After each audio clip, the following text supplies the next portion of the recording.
মেয়েটার সাথে আমার দেখা কোনো এক পড়ন্ত বিকেলে, তাও অদ্ভুত রকমের এক সিচুয়েশনের মধ্যে দিয়ে। মেয়েটা তখন আতঙ্কে আর ভয়ে সাহায্যের জন্য চিৎকার করছিল। হেল্প মি, প্লিজ আমাকে বাঁচান, চিতাইকারে আমার ব্যাগ নিয়ে গেল।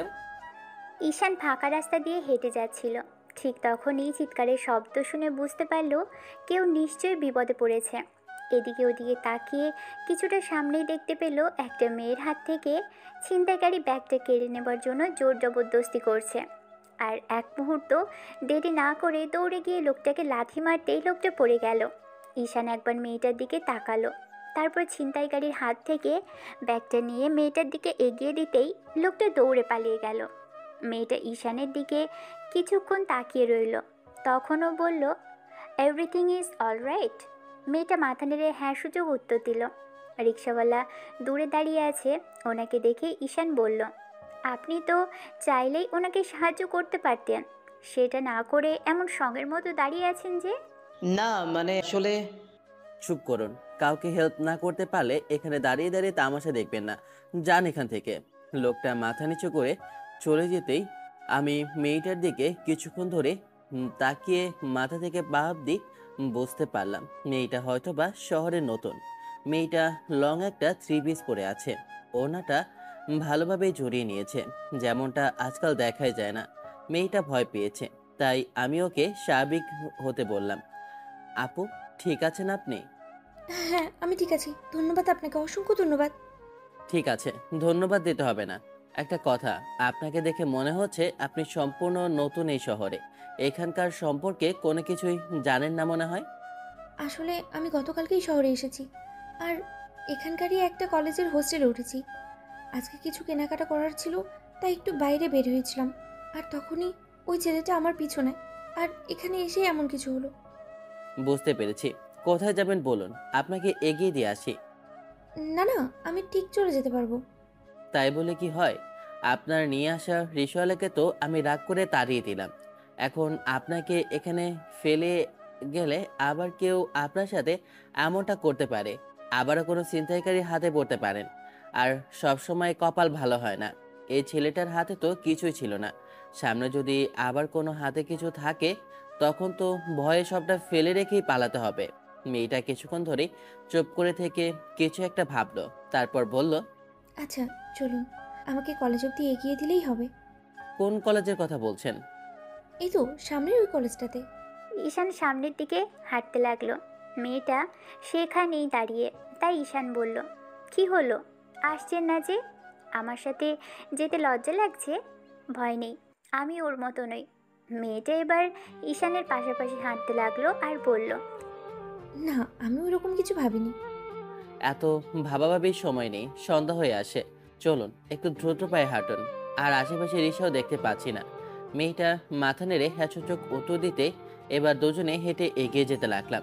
5 মিনিট হাঁটতে সামনে একটা রিক্সা দেখতে পেয়ে আমি রিক্সাটা দাঁড় করিয়ে মেয়েটার দিকে তাকিয়ে বললাম, নিন আপু, উঠে যান, কিছুটা সামনে গেলে আপনার কলেজ চলে আসবে। মেয়েটা দাঁড়িয়ে থাকতেই আমি বুঝতে পারলাম একা যেতে মেয়েটা হয়তোবা ভয় পাচ্ছে, তাই আমি রিক্সায় উঠে বসলাম। মেয়েটা অবাক চোখে আমার দিকে তাকালো। কি হলো, উঠুন, আপনার কলেজের হোস্টেল অবধি নামিয়ে দিয়ে আসি। মেয়েটা উঠলো আর আমার থেকে কিছুটা দূরত্ব বজায় রেখে বসলো। মেয়েটা আনকমফোর্টেবল ফিল করছে বুঝতে পেরে আমি বললাম, আপনি ঠিক আছেন নাকি আমি নেমে যাব? না না, আমি ঠিক আছি। আর আপনি এমন করে ভাবছেন কেন? আসলে এর আগে আমি কোনো ছেলের পাশে বসিনি তো, তাই আর কি। এই শহরে টিকতে গেলে অনেক কিছুই করতে হবে, বাসে যাতায়াত করতে হবে, রিক্সায় কখনো কখনো ছেলেদের সাথেও যেতে পারে। কিন্তু আমার ছেলে ফ্রেন্ড পছন্দ না। ও, তার মানে আমি যদি আপনার ফ্রেন্ড হতে চাই তাহলে কখনো আমাকে ফ্রেন্ড করবেন না, তাই তো? মেয়েটা অবাক চোখে আমার দিকে তাকালো। আমি একটু হাসার চেষ্টা করে বললাম, আরে মজা করলাম, আপনার সাথে আমার আবার কখন দেখা হবে তারই ঠিক নেই। আমি পড়ালেখার পাশাপাশি ছোট একটা জব করি, তাই কখনো দেখা হবে কিনা সেটা নিয়ে সন্দেহ পাচ্ছে। ভয় পাওয়ার কিছুই নেই। মেয়েটার কলেজের সামনে এসে রিক্সাটা থামতেই মেয়েটা নেমে গেল। ভাড়া দিতে নিলে আমি বলতে আরম্ভ করলাম, আপনাকে ভাড়া দিতে হবে না, আমিও তো আপনার সাথে আসলাম, আমি কিছুটা সামনেই যাব। ওমা না না, কিসব বলছেন? আপনি এত বড় একটা উপকার করলেন, এখন আবার রিক্সা করে এই পর্যন্ত পৌঁছে দিয়ে বলছেন ভাড়া লাগবে না, সেটা কি করে হয়? মেয়েটা কিছু বুঝে ওঠার আগেই ঈশান রিক্সাওয়ালা মামাকে যেতে বললেই উনি যেতে শুরু করলো। ঠিক দ্বিতীয় যেদিন মেয়েটার সাথে ঈশানের দেখা হলো ওই কলেজে, কারণ ঈশান ওই একই কলেজের স্টুডেন্ট। মেয়েটাকে নতুন ভর্তি হয়েছে, কোন সাবজেক্ট নিয়ে পড়ে, কোন ইয়ারে পড়ে সেটা ঈশান জানে না, আর জিজ্ঞেস করাও হয়নি। সেদিন ওই ঘটনার পুরো 5 দিন পর কলেজে আসলো ঈশান। বন্ধুদের সাথে আড্ডা দিয়েছিল ক্যাম্পাসে, ক্যাম্পাস থেকে কিছু দূরে। ঠিক তখনই কেউ একজন এসে ওদের থেকে কিছুটা দূরে দাঁড়ালো। কিছুক্ষণ দাঁড়িয়ে থাকতেই ঈশান বুঝতে পারলো ওদের সামনে কোনো মেয়ে দাঁড়িয়ে আছে, আর চোখে একবার তাকাতেই ঈশান হতবাক হয়ে গেল, কারণ মেয়েটাকে দেখে কেমন চেনা চেনা মনে হচ্ছে। এবার ভালো করে মেয়েটার মুখটা দেখতেই মনে হলো এ তো সেদিনের সেই মেয়েটা। মেয়েটার সাথে চোখাচোখি হতেই মেয়েটা একটু মুচকি হাসলো। ঈশান উঠে এসে মেয়েটার সামনে দাঁড়াতেই ওর বন্ধুরা ক্যাবলাকান্তের মতো ওর দিকে তাকিয়ে রইল। মেয়েটা হাস্যোজ্জ্বল চেহারা নিয়ে কিছু বলতে যাবে তার আগে ঈশান বলল, আরে আপনি না সেদিন আপনার সাথে? হ্যাঁ, সেদিন আপনি আমাকে বাঁচিয়েছিলেন আর কলেজ পর্যন্ত পৌঁছেও দিয়েছিলেন। আচ্ছা, একটা কথা বলুন তো, আপনি এখানে কেন? যেহেতু কলেজের মধ্যে আড্ডা দিচ্ছি, তাহলে আপনার মতো আমিও এই কলেজের স্টুডেন্ট। তাহলে সেদিন বললেন না কেন?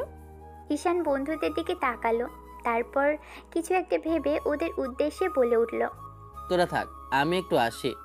আমার বন্ধুগুলো কেমন যেন একটু আগ্রহসূচক দৃষ্টি নিয়ে সূচক উত্তর দিতে আমি ইশারায় কিছু একটা বোঝালাম। তারপর আমি হাঁটতে হাঁটতে বললাম, চলুন সামনে এগোনো যাক। যেটা বলতেছিলাম, সেই দিন তাহলে বললেন না কেন আপনি এই একই কলেজে পড়েন? ভাবলাম দেখা হবে কি না, তাই আর কি। একবার বলতে পারতেন আপনিও একই কলেজে পড়েন। অনেক দিন হলো কলেজে আসা হয় না, তাছাড়া আমি কলেজে রেগুলার আসিও না। কোন ইয়ারে পড়েন আপনি?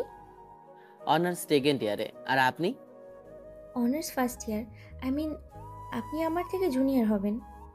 হ্যাঁ, তা তো হতেই পারি। তাছাড়া আমরা কি আগে জেনে শুনে দেখা করেছিলাম নাকি হঠাৎ করে সেদিন দেখা আপনার সাথে? মেয়েটার সাথে ঈশান কিছুক্ষণ কথা বলতে বলতে এগোলো। ঈশানের এবার নিজের খুব আনইজি ফিল হচ্ছে যে মেয়েটা ওর থেকে কিনা সিনিয়র। শহরের জন্য শহরের অন্য আর সব ফাউন্ডেশন সহ মেয়েদের পাশাপাশি ওকে দাঁড় করালে ন্যাচারাল সুন্দরী বলা যায় এই মেয়েটাকে। মেয়েটার চুলগুলো আজকে ছেড়ে দেওয়া, তার উপর একদম বাঙালি মেয়েদের মতো সেজে এসেছে। লং থ্রি পিচ পরে আছে, এই জন্য ওকে সবার থেকে আলাদা লাগছে, তবে খারাপ লাগছে না। ঈশান আর চোখে বারবার মেয়েটার দিকে তাকাচ্ছে। মেয়েটা লজ্জা পেয়ে ওর অবাধ্য এলোমেলো চুলগুলো কানের পাশে গুজে দিচ্ছে।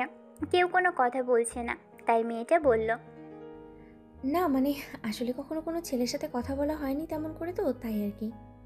তাহলে আমাকে দেখে কথা বলতে আসলেন যে?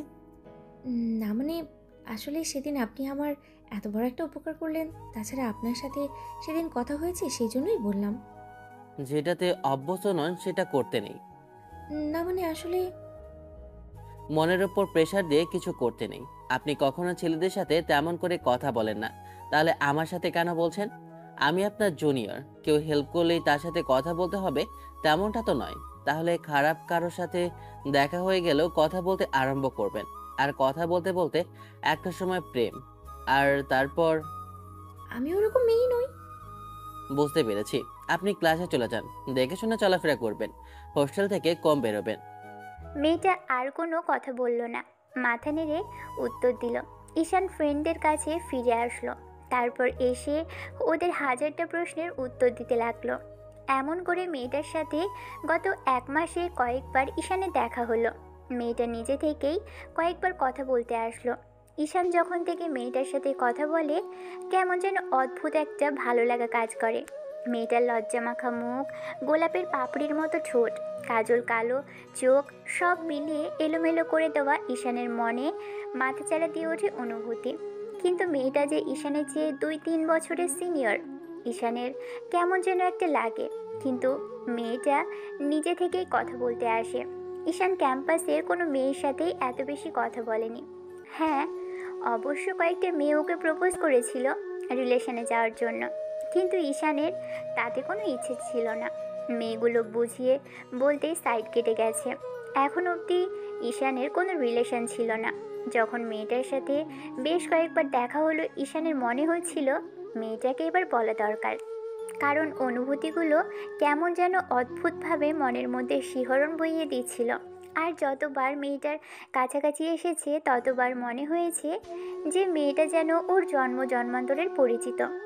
তারপর আর কি, 1 মাস পর যখন শেষ যেদিন মেয়েটার সাথে দেখা হলো, ঈশান সেদিন মেয়েটার নাম্বার নিল।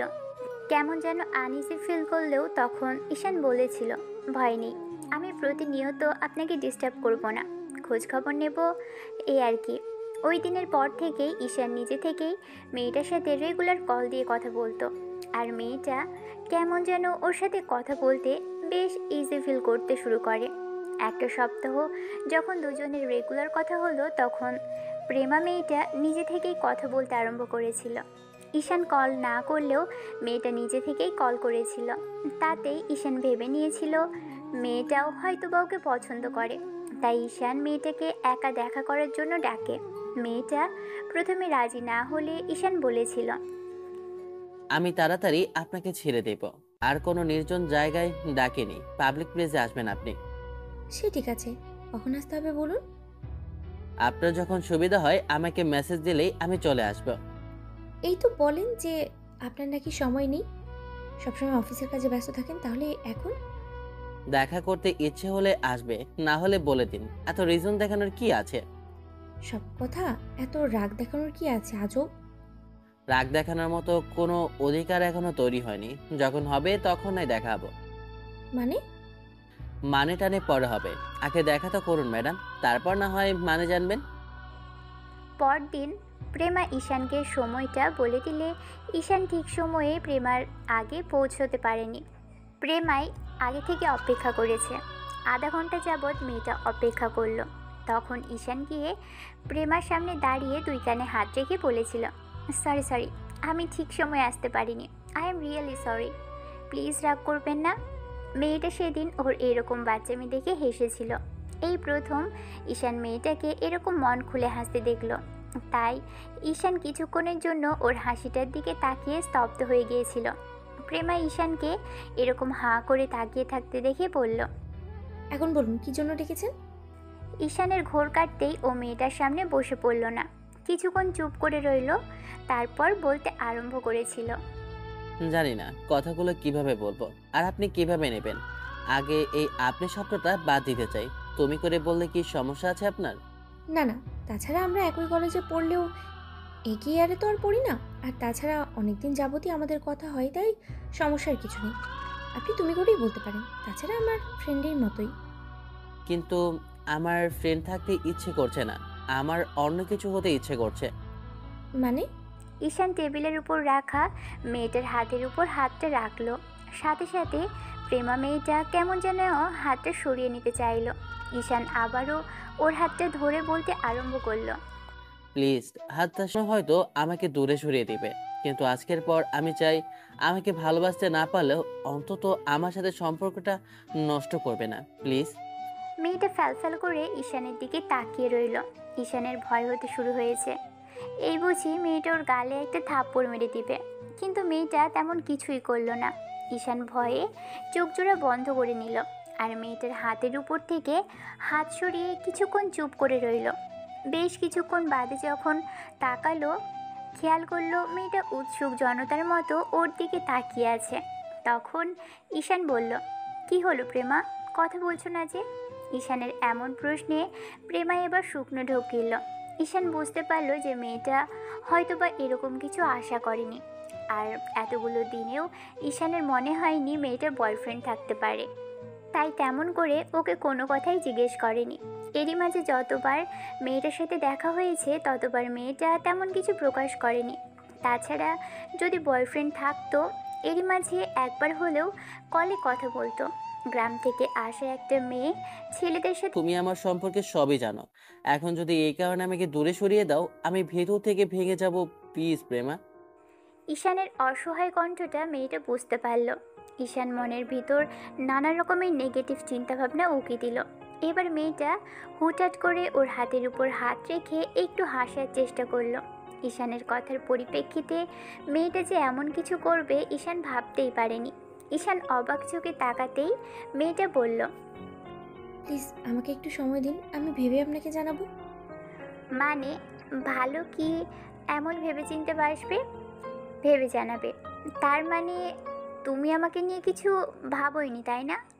মেয়েটা মাথা নেড়ে না হ্যাঁ সূচক উত্তর দিতেই ঈশানের মেয়েটার উপর রাগ হলো। ও হাতটা সরিয়ে নিল। দাঁড়িয়ে পড়তেই মেয়েটা বলতে আরম্ভ করলো, কি হলো তুমি? না মানে আপনি দাঁড়িয়ে পড়লেন যে?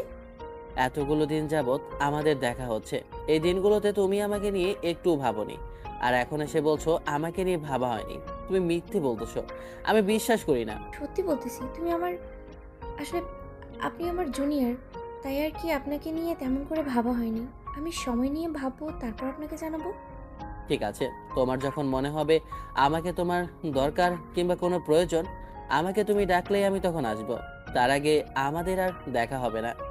ঈশান জানি না মেয়েটাকে এমন কথা কেন বলেছিল, তারপরও রাগ হচ্ছিল মেয়েটার উপর। 1.5 মাস ধরে মেয়েটার সাথে দেখা, তারপরও নাকি ও ঈশানকে ভাবেইনি। মেয়েটার মনে ওর কোনো অনুভূতিই তৈরি হয়নি। কথাগুলো ভাবতেই প্রচণ্ড পরিমাণে মেজাজ খারাপ হচ্ছে। মেয়েটা এমন করে কেন বলল? মেয়েটা কি কিছুই জানে না, নাকি না জানার ভান করে থাকে? ঈশানের নিজেকে এলোমেলো লাগছে। জীবনে প্রথম কাউকে ভালোবাসলো, আর তার মনে নাই কি ওকে নিয়ে কোনো অনুভূতি সৃষ্টি হয়নি। শেষবার আগে কবে খারাপ লেগেছে তার জানা নেই। ওই ঘটনার পর ঈশান আর প্রেমা মেয়েটার সাথে কোনো কথাই বলেনি, আর মেয়েটাও ওকে কল করার মতো সাহস করে উঠতে পারেনি। ঈশান বুঝতে পেরেছে মেয়েটা হয়তোবা চাইছে না ওদের মাঝে কিছু হোক, তাই ঈশানও ওকে নিয়ে ভাবতে চায় না। এমন করে পুরো 2 সপ্তাহ পার হয়ে গেল।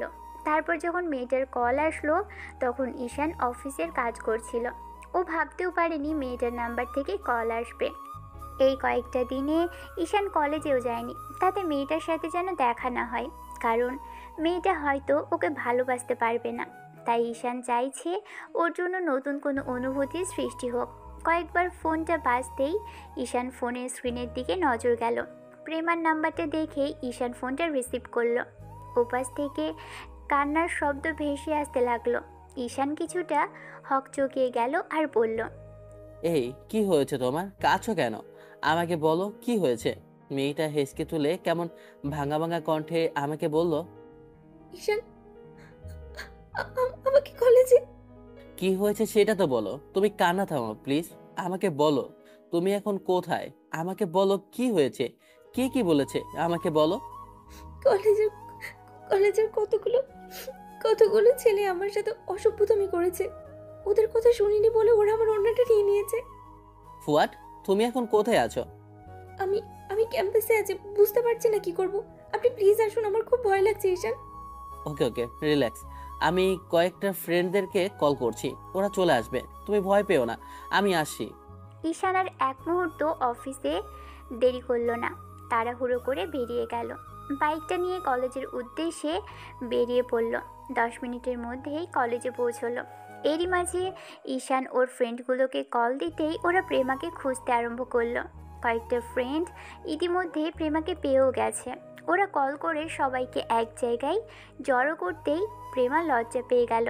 মেয়েটার ওড়নাটা নেই। ও কেমন যেন জড়সড় হয়ে মাথা নিচু করে কাঁদছে। ঈশানের ফ্রেন্ডগুলো ওকে বোঝাচ্ছে। ওরা খুব ভালো করেই জানে ঈশান মেয়েটাকে অনেক আগে থেকেই পছন্দ করে, কিন্তু মেয়েটা ওর সিনিয়র হওয়ার দরুন তেমন করে কিছু বলতে পারে না, তাই ওদের মধ্যে সম্পর্কটাও হয়নি। এরই মাঝে ঈশান এসে এবার প্রেমার সামনে দাঁড়ালো। মেয়েটা ওকে দেখে আরও জোরে জোরে কান্না করে দিল। ঈশান বলতে আরম্ভ করলো, এই কি হয়েছে তোমার? কাঁদছো কেন বাচ্চাদের মতো? এই জন্য কাঁদতে হয়? দেখি, তাকাও আমার দিকে। ঈশান প্রেমার চোখে পানিগুলো মুছে দিল, তারপর ওর এলোমেলো চুলগুলো কানের পাশে গুজে দিল। ঈশান কিছু বলতে যাবে তার আগেই মেয়েটা সবার সামনে যেটা করলো সেটার জন্য ঈশান মোটেও প্রস্তুত ছিল না। মেয়েটা আবেগের বশে ঈশানের বুকে ঝাঁপিয়ে পড়ল। ওকে খুব শক্ত করে জড়িয়ে ধরে ফুপিয়ে উঠতে লাগলো। প্রেমার এমন কর্মকাণ্ডে ঈশান পাথরের মতো শক্ত হয়ে দাঁড়িয়ে আছে। মেয়েটা ফুপিয়ে কেঁদে যাচ্ছে। ঈশান বুঝতে পারল মেয়েটা প্রচণ্ড পরিমাণে ভয় পেয়েছে। এবার ঈশান ওর বন্ধুগুলোর দিকে তাকালো আর বলল, এই খুঁজে বের কর প্রেমার গায়ে কে হাত দিয়ে দিতে চেয়েছিল, ওর ওড়নাটা কে নিয়েছে। দেখ মেয়েটা কতটা ভয় পেয়েছে। কি হলো, তোরা এখনো এখানে দাঁড়িয়ে আছিস কেন? যা, হারামিগুলোকে খুঁজে বের কর। মেয়েটা ফুপিয়ে ফুপিয়ে উঠছে। এবার ঈশান ওকে জড়িয়ে ধরে মাথায় কিছুক্ষণ হাত বুলিয়ে দিয়ে বুকের সাথে মেয়েটাকে মিশিয়ে রাখলো। কিছুক্ষণ বাদে যখন প্রেমা বুঝতে পারলো ঈশান ওকে জড়িয়ে ধরেছে, তখন ওর মধ্যে কেমন শীতল একটা স্রোত বয়ে গেল। অনুভূতির জোয়ার খেলে যাচ্ছে মনের মধ্যে। প্রেমা এবার প্রচণ্ড পরিমাণে লজ্জা পেয়ে গেল। মেয়েটা কেমন যেন চুপসে গেছে। মেয়েটা এতক্ষণ ভাঙা ভাঙা কণ্ঠে বারবার ঈশানকে বলেছিল, আপনি তখন কোথায় ছিলেন জানেন? আমি কতটা ভয় পেয়ে গিয়েছিলাম। আমার বারবার মনে হচ্ছিল আপনি এই সময় আমার সাথে থাকলে হয়তো বা ওরা আমার সাথে এরকম করে অসভ্যতম করতে পারতো না, ওরা আমার ওনাটাও নিয়ে নিতে পারতো না। ওরা তোমার গায়ে হাত দেয়নি তো? না, তার আগে আমি পালিয়ে এসেছি, তারপরে আপনাকে কল দিয়েছি। ওকে ওকে, এখন একটু কান্না থামাও। ঈশান যখনই মেয়েটাকে জড়িয়ে ধরেছিল তখনই প্রেমার হুঁশ ফিরে, সাথে সাথে নিশ্চুপ হয়ে যায়। ঈশান হতে পারে মেয়েটাকে 5 মিনিট যাবৎ জড়িয়ে ধরে রেখেছে। মেয়েটা নড়ছেও না, আবার কোনো রেসপন্সও করছে না। ঈশান কিছু একটা ভেবে মেয়েটাকে ছেড়ে দিল। মেয়েটা লজ্জায় একদম জড়সড় হয়ে আছে। তাই ঈশান বলল, কি হলো, তুমি কথা বলছো না যে? প্রেমা ঈশানের থেকে দূরে সরে গেল আর আমতা আমতা করে বলতে আরম্ভ করলো, না মানে আসলে আই এম সরি। সরি কিসের জন্য? হঠাৎ করে ওরকম একটা কাজ করে ফেললাম। ঈশান কিছু বলতে পারল না। এরই মাঝে ঈশানের বন্ধুরা ছেলেগুলোর শার্টের কলার ধরে টানতে টানতে সেখানে নিয়ে আসলো। ঈশানের সামনে এনে দাঁড় করাতেই ঈশান ছেলেগুলোর দিকে তাকালো, আর সাথে সাথেই ওর একটা বন্ধু বলল, ঈশান ওদের ধরে এনেছি, এবার ইচ্ছে মতো ধুলাই কর। হারামিগুলো এর আগে অনেকগুলো মেয়েকে ডিস্টার্ব করেছে। তুই কলেজে তেমন আসিস না তাই জানিস না, এদের বড্ড বার বেড়েছে।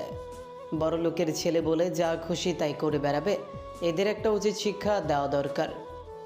ছেলেগুলোকে ভালো করে একবার দেখে তারপর শুভকে ইশারা করতেই শুভ দৌড়ে সেখান থেকে চলে গেল। ঈশান খেয়াল করলো একটা ছেলের কোমরে প্রেমার ওড়নাটা বাঁধা। সাথে সাথেই ঈশান ওড়নার এক প্রান্ত ধরে জোরে সোরে টান দিতেই ছেলেটা টাল সামলাতে না পেরে পড়ে গেল। ঈশান রাগী কণ্ঠে বলল, এইটুকু ধাক্কায় সামলাতে পারিস না, আবার মেয়েদের সাথে অসভ্য তুমি করতে আসিস? প্রেম গ্রামের একটা সহজ সরল মেয়ে বলে ওর সাথে আজকে মিসবিহেভ করতে পারলি। ওর জায়গায় শহরের কোনো মেয়ে হলে তার সাথে এরকম বদমাইশি করতে পারতি না। এতক্ষণে তোকে জুতো পেটা করে ছাড়তো। আমি এসে প্রেমার সামনে দাঁড়ালাম।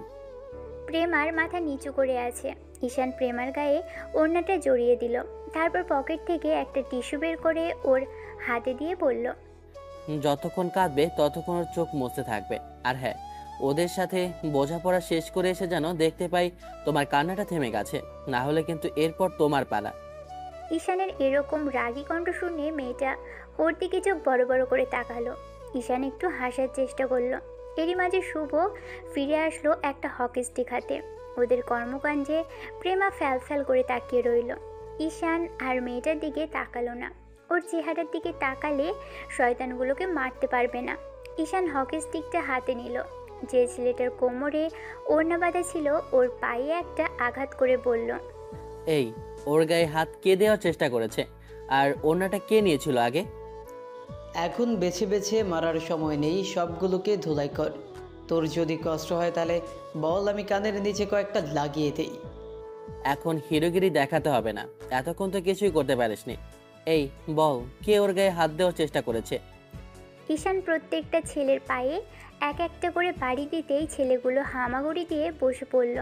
ঈশানের আঘাত সহ্য করতে না পেরে একটা ছেলে বলতে লাগলো, ভাই ভাই প্লিজ আমাদের মারবেন না, আমাদের ছেড়ে দিন। আমাদের ভুল হয়ে গেছে, আমরা বুঝতে পারিনি আপুটা আমাদের থেকে সিনিয়র। আপনি ওনার বয়ফ্রেন্ড, তাহলে কখনো এরকম কিছু করতাম না।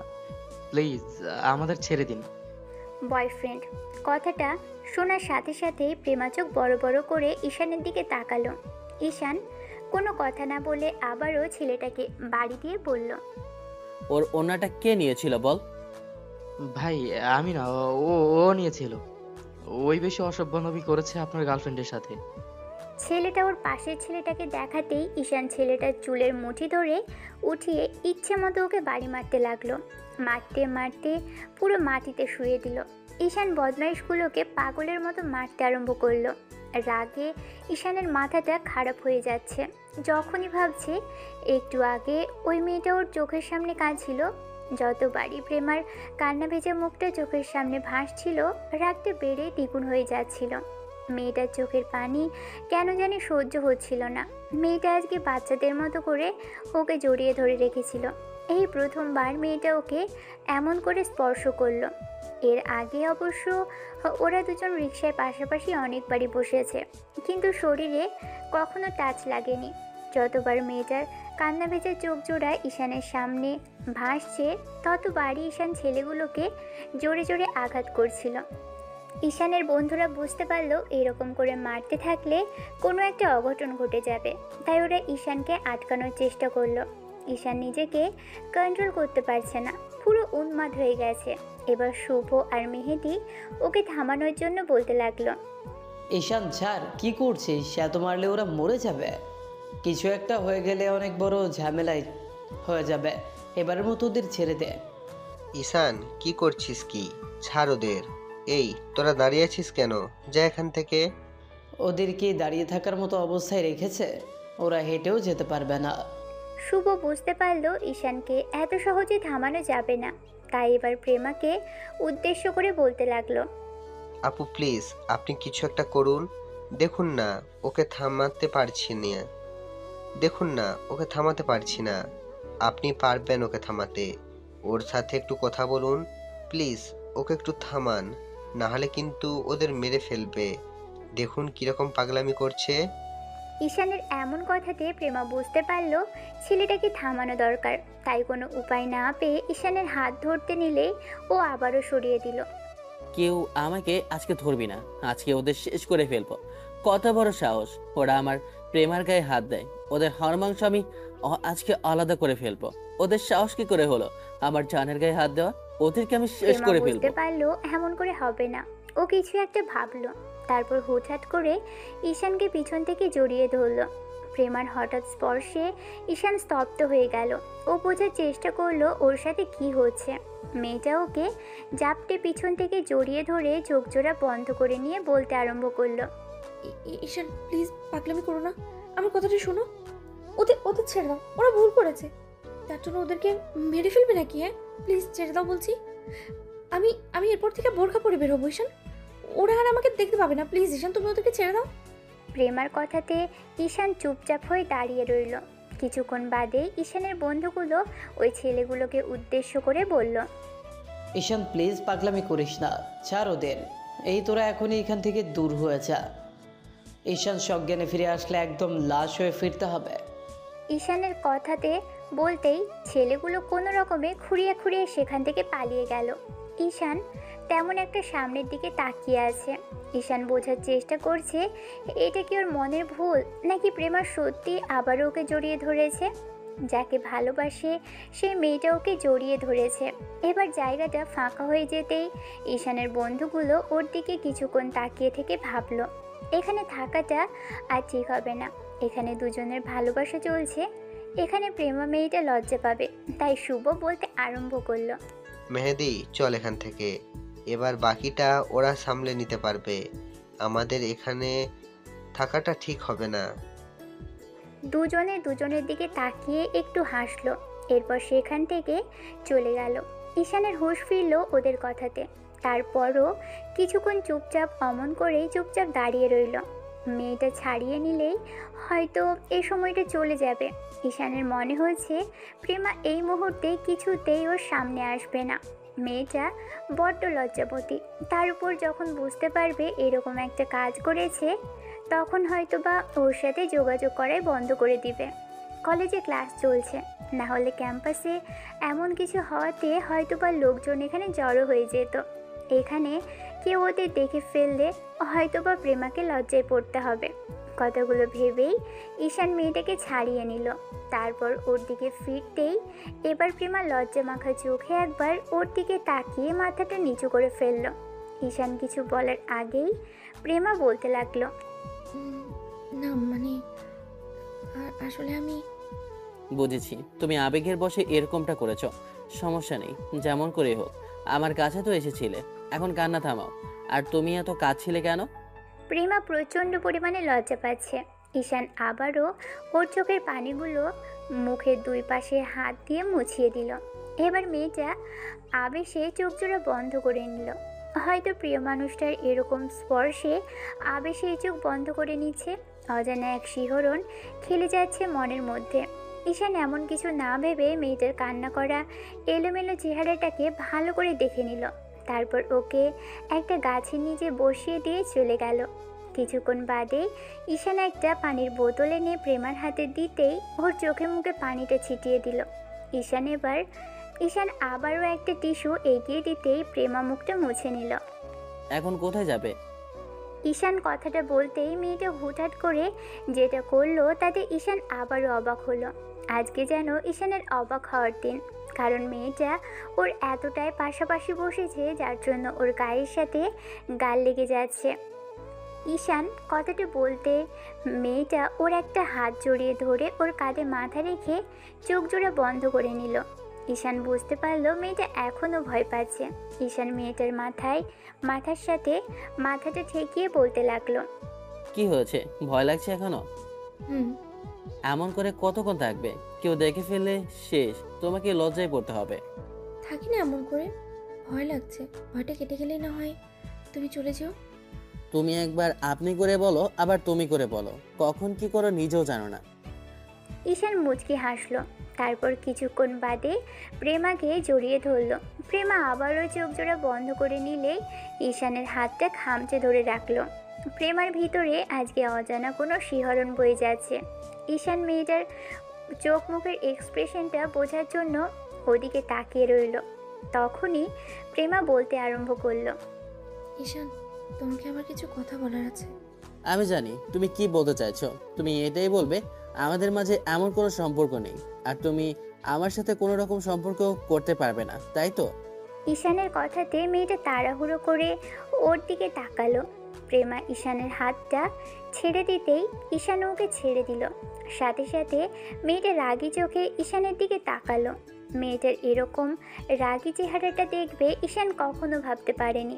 এবার মেয়েটা ঈশানের শার্টের কলার ধরে ওর মুখের কাছে মুখ এনে বলতে আরম্ভ করলো, আমি একটাবার তেমন করে বলেছি ঈশান? আমার পুরো কথাটা না শুনে এরকম কথা বলছো? সবসময় এত ফটর ফটর কেন করছো? অনেক বড় হিরে হয়ে গেছো না? আজব, তুমি তো আমাকে ডাকলে, আবার তুমি এমন রাগ দেখাচ্ছ। আসলে তোমার মাথায় প্রবলেম আছে, না হলে অন্তত আমাকে নিয়ে একটাবার ভাবতে। এতগুলো দিন ধরে আমাকে ইগনোর করে আসছে না। মানে 15টা দিন আমার সাথে কথা বলনি, যোগাযোগ করনি। আমি একটা কল দিইনি বলে তুমি আমাকে ইগনোর করবে? এই কয়েকটা দিন আমার উপর দিয়ে ঠিক কি গেছে তুমি একটাবার ভেবে দেখেছো? ভালোবাসি আমি তোমাকে, এমন কোনো অন্যায় করিনি যার জন্য আমার সাথে যোগাযোগ বন্ধ করে দেবে। তুমি ভালোবাসতে না পারো, ফ্রেন্ডশিপটা তো রাখতে পারো, তাও করনি। তোমার মনে হচ্ছে তুমি আমাকে ভালোবাসো না, আর বাঁচতেও পারবে না। আমি সেটা খুব ভালো করেই জানি। আবেগের বশে 2-3বার জড়িয়ে ধরেছ, আর ভয় লাগছে বলে আমার কাছে থাকতে চাইছো। সমস্যা নেই, যতক্ষণ থাকতে হবে আমি থাকবো। ভালোবাসি তোমাকে, তাই মাঝপথে তো ছেড়ে যেতে পারি না। ঈশান আর কিছু বলতে পারল না। তার আগেই মেয়েটা ওকে ধমক দিয়ে বলতে আরম্ভ করলো, চুপ, একদম চুপ, আর একটা কথা বলবে না। আমাকে আগে বলতে দাও, তারপরে তুমি বলো। মেয়েটার কথাতে ঈশান চুপচাপ ওর দিকে তাকিয়ে রইল। প্রেমা একটা দীর্ঘ নিঃশ্বাস ফেলে ঈশানের মুখোমুখি দাঁড়ালো। ঈশানও উঠে মেয়েটার সামনাসামনি দাঁড়াতেই ও একবার বলতে আরম্ভ করলো, এই কয়েকটা দিন আমি তোমার কথা ভেবেছি ঈশান। এই কয়েকটা দিন আমি অনেকটা মানসিক যন্ত্রণার মধ্যে ছিলাম। কি রেখে কি করব, তোমাকে কি জবাব দেওয়া উচিত সেটা বুঝতে পারিনি। মনে হয়েছে তোমার থেকে একটু দূরত্ব বজায় রাখলে যদি বুঝতে পারি তোমার প্রতি আমার অনুভূতিটা কেমন, কিংবা তোমার সাথে কথা না বলে আমি থাকতে পারবো কিনা, তাহলে হয়তো সেটা বুঝতে পারবো। তাই তোমার সাথে যোগাযোগ বন্ধ করে রেখেছিলাম। আর তুমি এমন উল্টোপাল্টা ভাবছো। তাহলে যোগাযোগ একেবারে বন্ধ হয়ে গেলে মনে হয় বুঝতে পারতে। আমাদের মাঝে সত্যিই কিছু ছিল, তাই না? কি ছিল আমাদের মাঝে? প্রেমার এমন প্রশ্নে ঈশান প্রচণ্ড পরিমাণে রাগ হলো। ও কিছুক্ষণ চুপ করে থেকে বলতে আরম্ভ করলো। তোমার সাথে কথা বলাটাই বেকার, তুমি থাকো, আমি চাই। বলেই ঈশান চলে আসতে গেলে মেয়েটা ঈশানের হাত ধরে আটকে দিল। প্রেমা আবারও ঈশানের শার্টের কলার ধরে ওকে নিজের দিকে ঘুরিয়ে বলতে লাগলো। এই ছেলে, তোমাকে বলছি না, যতক্ষণ অবধি আমার কথা শেষ না হবে ততক্ষণ অবধি তুমি এখান থেকে যেতে পারবে না। হ্যাঁ বলেন, শুনতেছি। ঈশানের মুখে আপনি কথাটা শুনে প্রেমা রাগী দৃষ্টিতে তাকিয়ে বলল। এখন আবার তুমি থেকে আপনি হয়ে গেল? তুমি করেই বলো ঈশান। না, আমার কিছু বলার নেই, তোমার কিছু বলার থাকলে বলো। সত্যি বলেননি? বললাম তো না, আর কি বলার থাকতে পারে? এতগুলো দিন ধরে তুমি ইগনোর করে আসো আমাকে, এতেই বোঝা হয়ে গেছে আমার জন্য তোমার মনে কেমন অনুভূতি আছে। তুমি সবসময় একটু বেশি বুঝো, আগে আমার কথা না শুনে। শুনছি তো, শোনার জন্যই তো দাঁড়িয়ে আছি। বলেন, কি বলবেন? আবারও আপনি? ওকে বলো, কি বলবে? আমার ভালো লাগছে না কিছু, তোমার বলা শেষ হলে আমি চলে যাব। আমার উত্তরটা যদি হ্যাঁ হয়, তাহলে কি তুমি ফেলে চলে যাবে ঈশান? প্রেমার দিকে ঈশান অবাক চোখে তাকিয়ে রইল। প্রেমা এবার ঈশানের গালটা টেনে দিয়ে বলল। ভালোবাসা এত সহজ নয় ঈশান। তুমি যেটাকে ভালোবাসা মনে করছো সেটা তোমার ভালো লাগাও হতে পারে। তুমি যখন আমার সম্পর্কে সবটা জানতে পারবে, তখন তোমার এই ভালোবাসাটা থাকবে কিনা জানি না। ঈশান, তুমি আমাকে বাধ্য করেছো তোমার প্রতি অনুভূতি তৈরি করতে। সেদিনের পর থেকে আমি তোমাকে নিয়ে এত ভেবেছি, যার জন্য কিছুতেই মনোযোগ দিতে পারছি না। সবসময় শুধু তোমার কথাগুলোই মাথায় ঘুরপাক খাচ্ছে। যখনই তোমার কথা ভাবছিলাম, আমার মনে হচ্ছিল হয়তোবা কিছু একটা ছিল তোমার আর আমার মাঝে, আমি যেটা এতদিন বুঝতেই পারিনি। প্রেমার কথাতে ঈশান কিছুক্ষণ চুপ করে থেকে যখনই ওকে জাপটে জড়িয়ে ধরতে নিবে তখনই প্রেমা বলতে আরম্ভ করলো। ওয়েট, আগে আমার সম্পর্কে শুনবে তো, তারপরে না হয় যেটা করা করো। আমি তোমার সম্পর্কে আর কিছু জানতে চাই না, তুমি আমাকে ভালোবাসো, ব্যাস এতটুকুই আমার চাই। আর কিছু জানতে হবে না। তুমি কেমন, কি, কোথা থেকে এসেছো, তুমি গ্রামের মেয়ে আদর্শ শহরের মেয়ের মতো হতে পারবেন, আমার এসব কিছু চাই না। আমার শুধু তোমাকেই চাই। তুমি এমন থাকলেই হবে, এমন করে আমাকে একটু ভালোবাসলেই হবে, বাকিটা আমি ভালোবেসে পুষিয়ে নেব। আমার কথা তো শুনবে। এত এক্সাইটেড হলে তো হয় না ঈশান, সবসময় নিজে বলে গেলে হয় না, অন্য কেউ বলার সুযোগ দিতে হয়। আরে বাবা, বলবে তো, আমার ইচ্ছা করছে। কি ইচ্ছে করছে? তোমাকে হাক করতে ইচ্ছে করছে। এখন বলা শেষ করো, তোমাকে খুব শক্ত করে একবার জড়িয়ে ধরতে চাই জান। ঈশান, তুমি আমার জীবনটা যতটা সহজ ভাবছো ততটা সহজ নয়। তুমি শহরে পরিবেশে স্বাধীনভাবে যেমন করে বড় হয়েছো, আমি ঠিক তেমনভাবে গ্রামের পরিবেশে বড় হতে পারিনি। তুমি হয়তো ভেবেছো আমি পড়ালেখা করার জন্য শহরে এসেছি, তাহলে তোমার ভুল ধারণা। আমি গ্রামের একটা মেয়ে, বলতে পারো এতিম। বাবা মা অনেক আগেই আমাকে ছেড়ে গেছে। মা মামির সংসারেই বড় হয়েছি। মামি হাজারটা কথা শোনায়, বাবা মাকে নিয়েও কথা শোনাতে ছাড়ে না। ছোটোবেলা থেকেই এসব শুনতে শুনতে অভ্যাস হয়ে গেছে। অবহেলাটা আমার জীবনের সাথে একেবারে মিশে আছে। যখন থেকে বুঝতে শিখেছি, তখন থেকে মনে হয় এই নরকের জীবন থেকে আমি যেদিন রক্ষা, সেদিন হয়তো শান্তি নামক জিনিসটার সাথে দেখা হবে আমার। ভাবনাটা শেষ হওয়ার আগেই মামি এমন কারোর সাথে আমার বিয়ে ঠিক করলো, আমি সেটা দ্বিতীয়বার ভাবতেও চাই না। একটা বড় লোকের সাথে বিয়ে ঠিক করেছিল, এক প্রকার প্রায় বেঁচেই দিতে চেয়েছিল আমাকে। আমি এমনটা কখনো চাইনি। চেয়েছিলাম একটা স্বাধীন জীবন, পড়ালেখা করে অন্তত নিজেকে আর বোঝা করে রাখতে চাইনি। কিন্তু তার আগেই মামির নজর পড়ে ওই বুড়ো লোকটা টাকার উপরে। গ্রামের মোড়লের সাথে আমার বিয়ে ঠিক করে, লাখ লাখ টাকা দিবে ভেবে আমাকে এক প্রকার বিয়ের জন্য বাধ্য করে। আমি তখনই সিদ্ধান্ত নিই গ্রাম থেকে পালিয়ে আসবো, শহরে এসে লেখাপড়া শেষ করা পর্যন্ত করব। তাই রাতেই পালিয়ে এসেছিলাম। একটুর জন্য ধরা পড়তে গিয়েও বেঁচে যাই, তারপর থেকেই এই শহরে আছি। তোমার কাছে আমার জীবনটা যতটা সহজ মনে হয় ততটা সহজ নয়। এসব এত কিছুর পরেও আমাকে কি করে মেনে নিতে পারো তুমি?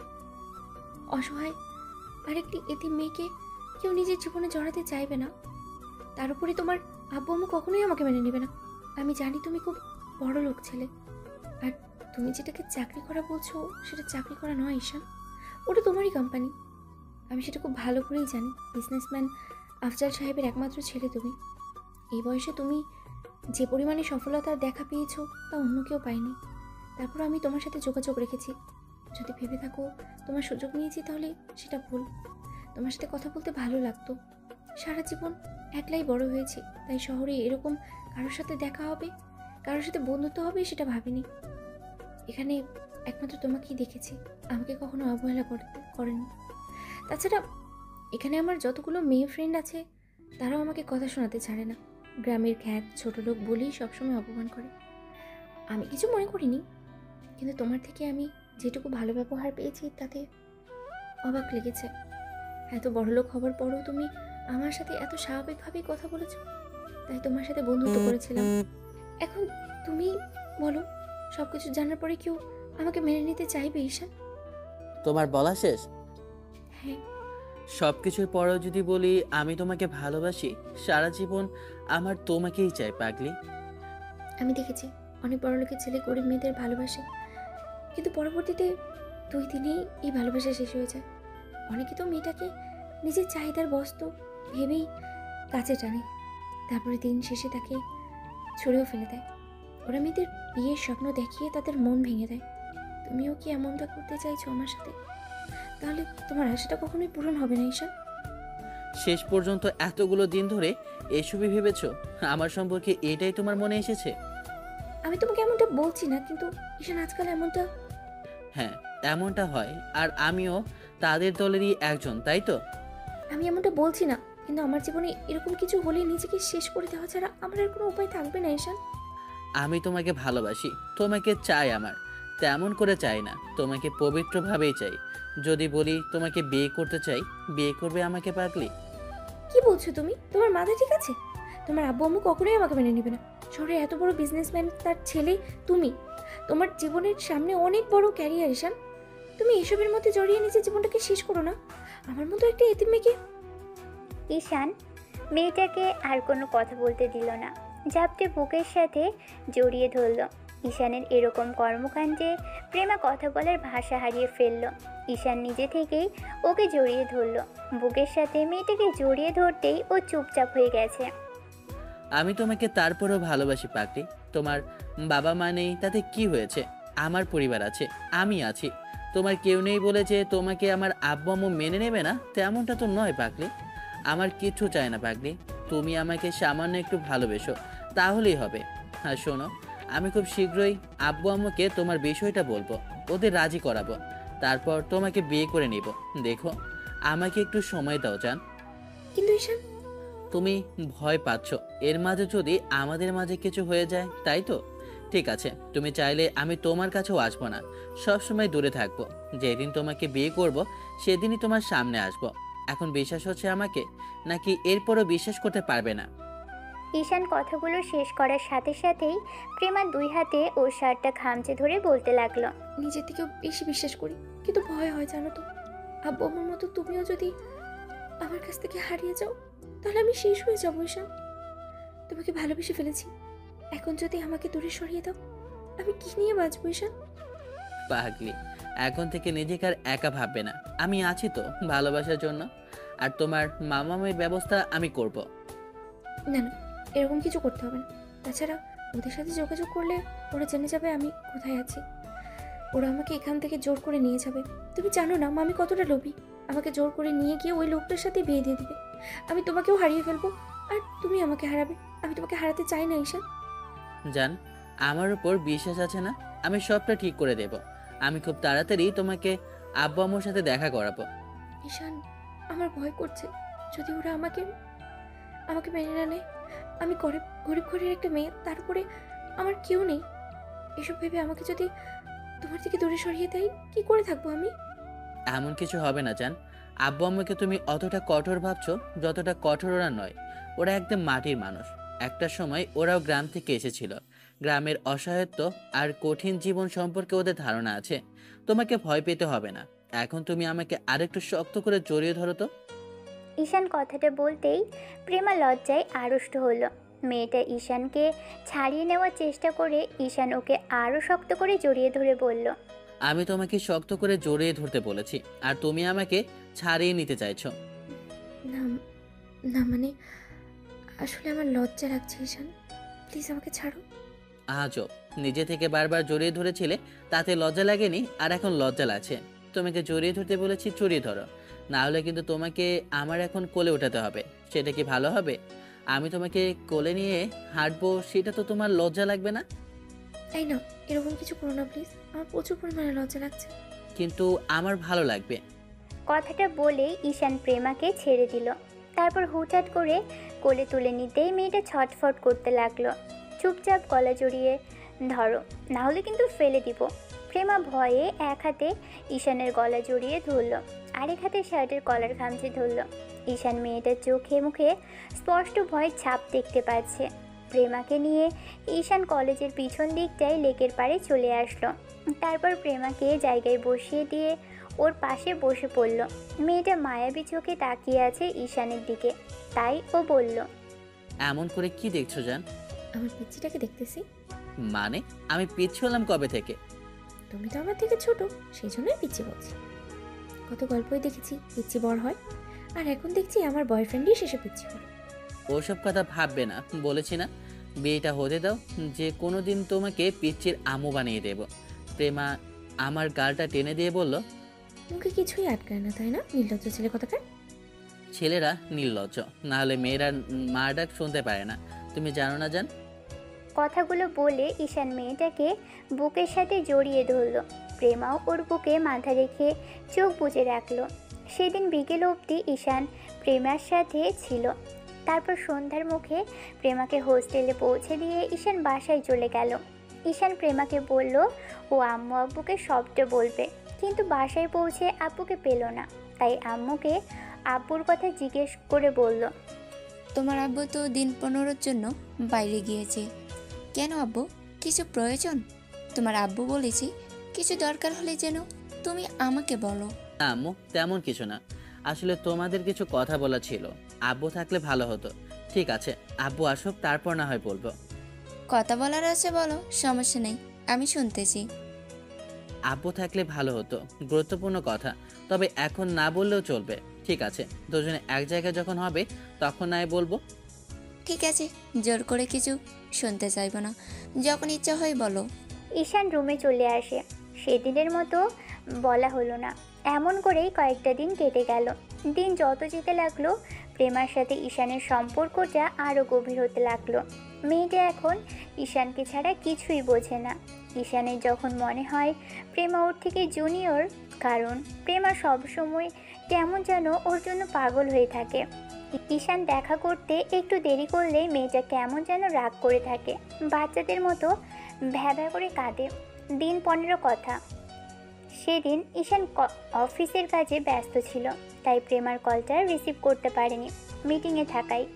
মেয়েটা যে কল করেছে সেটা দেখার সময়ও হয়নি। অবশ্য ম্যানেজারকে ঈশান বলে গিয়েছিল কেউ কল যেন রিসিভ করে বলে ওয়েট করতে, কিন্তু ম্যানেজার প্রেমার কলটা রিসিভ করেনি আর বলেওনি। মেয়েটা 1 ঘন্টা যাবৎ পার্কে অপেক্ষা করছে। বারবার যখন ঈশানকে কল করে পেল না, তখন প্রেমা হোস্টেলে ফিরে আসে। হোস্টেলে এসে প্রেমা রাগে ফোনটা বিছানায় ছুঁড়ে ফেলে। তারপর বালিশে মুখ গুজে কিছুক্ষণ চোখের পানি ফেলল। মেয়েটা বড্ড অবুঝ, কেন যে ওকে বুঝতেই চায় না, কেন ওকে সবসময় এমন করে দেরি করায়। প্রেমা বিষয়টা মানতে পারেনি। অনেকক্ষণ যাবৎ কান্না করলো মেয়েটা। ওর একটা বান্ধবী বিষয়টা জিজ্ঞেস করতেই প্রেমা উঠে ওয়াশরুমে চলে যায়। তারপর চোখে মুখে পানি দিয়ে এসে পড়তে বসে, কিন্তু কিছুতেই মন বসছে না। অন্যদিকে সন্ধ্যার দিকে ঈশান অফিস থেকে বের হতেই ফোনটা হাতে নিল। সময় দেখার জন্য স্ক্রিন অন করতেই ওর চোখটা বড় বড় হয়ে গেল, কারণ প্রেমার 50টার উপর মিসড কল আর অসংখ্য মেসেজ। ঈশান কয়েকটা মেসেজ পড়ল, তারপর দ্রুত কল ব্যাক করলো। প্রেমা ফোনটা বাজতে আরম্ভ করতেই ও কিছুটা হকচকিয়ে গেল। কিছুক্ষণ ফোনের স্ক্রিনের দিকে তাকিয়ে থেকে আবারও ফোনটা সাইলেন্ট করে দিল। ফোনটা ভাইব্রেট হতে আরম্ভ করেছে। এরই মাঝে ওর বান্ধবী নীলা এসে বলতে আরম্ভ করলো, প্রেমা, তোর বয়ফ্রেন্ড কল করছে বারবার, রিসিভ করছিস না কেন? ইচ্ছে করছে না, ভালো লাগছে না কথা বলতে। সেটা কেমন কথা? বয়ফ্রেন্ডের সাথে কথা বলতে ইচ্ছা করছে না বললেই হলো? তাহলে রিলেশনে কেন গেছিলি? রাগ করে আছিস ভালো কথা, তারপরও কলটা রিসিভ কর। না, কিছু হয়নি, তুই যা তো, ভালো লাগছে না আমার। আজব তো, ভালো কথা বলছিস সেটা তোমার ভালো লাগছে না? ঠিক আছে, কথা বলতে হবে না, আমি আর কখনো এইসব বিষয়ে কথাই বলবো না। তোমাদের কাউকে আমার সাথে কথা বলতে হবে না, কাউকে সময় দিতে হবে না, যা এখান থেকে। মেয়েটা কিছুক্ষণ প্রেমার দিকে তাকিয়ে রইল, তারপর বলল, প্রেমা কি হয়েছে বলতো? তোকে স্বাভাবিক লাগছে না, দেখে মনে হচ্ছে কান্না করেছিস। চোখগুলো কেমন ফোলা ফোলা লাগছে। ভাইয়ের সাথে ঝগড়া হয়েছে? নীলার কথাতে প্রেমা ফুপিয়ে কেঁদে উঠল আর বলল, ও কেন বোঝে না বলো তো? ওরা এমন অবহেলা আমি নিতে পারি না। আমাকে সবসময় অপেক্ষা করে, এত এত বেশি অপেক্ষা করে, যার জন্য আমার কষ্ট হয়। আজকে আজকে পুরো বিকালটা আমাকে অপেক্ষা করেছে। এতক্ষণ হলে কতক্ষণ আমি এসেছি, তারপরেও একটা মেসেজ করেনি, একটা কলও করেনি। নিজের সময় হতেই এখন ভালোবাসা উতলে পড়ছে। সবসময় বলে আমি ছাড়া আর কোনো ব্যস্ততা নেই তার, অথচ অফিসের কাজ ফেলে আমার সাথে একটু দেখা করতে আসতে পারে না। অফিস থেকে একটু তাড়াতাড়ি বের হলে কি এমন হয়? আমি কি ওকে সারা জীবন ধরে রাখবো? এসব আমি একটুও নিতে পারি না। ও আমাকে প্রত্যেকটা দিন দেরি করায়। এমন করে বলছিস কেন? ভাইয়া ব্যস্ততায় আছে দেখেই এরকম করে দেরি করলো। আর প্রতিদিনই কি ভাইয়ার এত ব্যস্ততা থাকে? ওর প্রতিদিনই এমন হয়, প্রত্যেক দিনই ও দেরি করে আমার সাথে দেখা করতে আসে। ও কখনোই আমার সাথে সময় মতো আসতে পারে না দেখা করতে, খালি বলে আমার জন্য এসব করছে, আর আমাকেই সম্পদটা দিতে পারে না। ও আমাকে একটু ভালোবাসে না, জানিস তো? তুই শুধু শুধু এমন ভাবছিস। ভাইয়া তো তোর জন্য এসব করছে, আর তোদের ভবিষ্যতের জন্যই তো এত খাটাখাটনি করছে। কেন বুঝছিস না? ওর কাছ থেকে এসব কে চেয়েছে? আমি একটু ভালোবাসা চেয়েছিলাম, আর ও কিনা সেটাও দিতে পারে না। সামান্য সময়টা আমাকে দিতে পারে না। সপ্তাহে একটা দিন অন্তত আমার সাথে সময় মতো দেখা করবে, সেটাও করতে পারে না। সবসময় দেরি করে আসবে, আর আজকে পুরো বিকেলটা আমাকে দেরি করিয়েছে। এর জন্য ওকে কঠিন শাস্তি দেবো আমি, দেখিস। ওর সাথে আর কথাই বলবো না।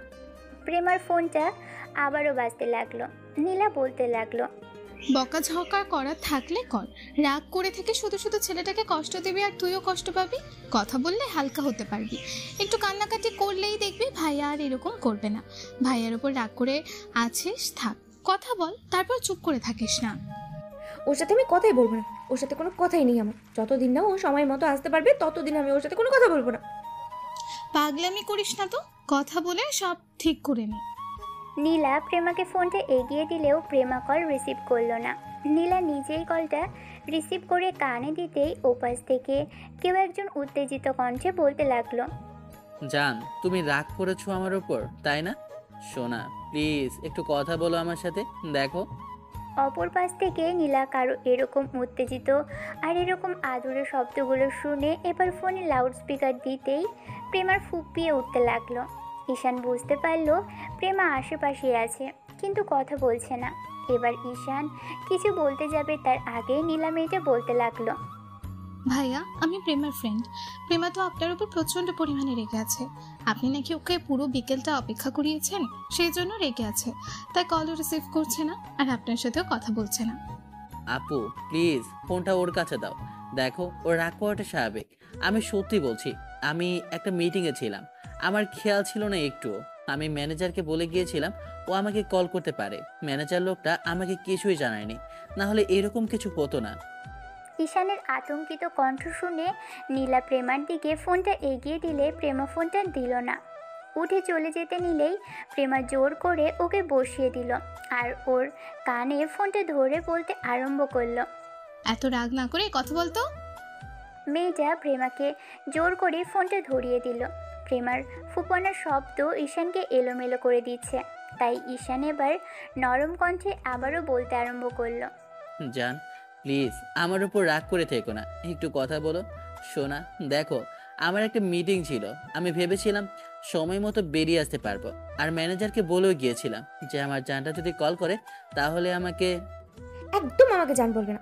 তোমার এরকম কথা আমি রোজই শুনি। একটা দিন তুমি আমার সাথে সময় মতো সময় করে দেখা করতে পারো না। তুমি আমাকে কল করেছো কেন?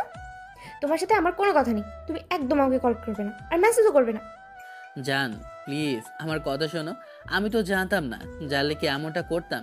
প্লিজ আমাকে এরকম করে শাস্তি দিও না সোনা পাখি। আমি কি করে মানবো বলো? তোমার সাথে কথা না বলে, তোমাকে না দেখে আমি থাকতে পারি না।